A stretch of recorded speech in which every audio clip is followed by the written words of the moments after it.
Hi, Mr. Vice President. Daniel Gomez, WEAU in Eau Claire, Wisconsin.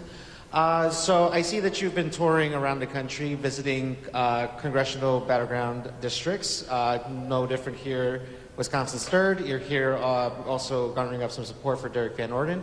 So my question here is, can we expect you again next year when we actually get to the midterm elections? And will you also address other issues in Wisconsin's third district, which include agriculture, childcare, healthcare, and all these other things that impact rural, hardworking, working class Wisconsinites here? Of course. Well, do you all want to have me back next year? Is that okay?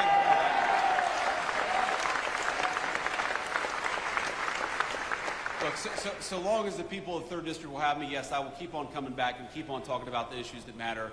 Yeah, you asked about agriculture, I think rural health care, and also child care. Look, if you look at the working families tax cut, there's a lot there for agriculture. There's a lot. For example, if you buy a new tractor, you buy a new piece of farm equipment, wouldn't it be nice if you were rewarded in the tax code instead of penalized in the tax code? Well, now, thanks to the working families tax cut, you are going to be rewarded, which is why the farmers were really big and supportive and behind the legislation. We had such great support from our farming community in Wisconsin and all over the country for this legislation, I think in part because it does a lot for our farmers.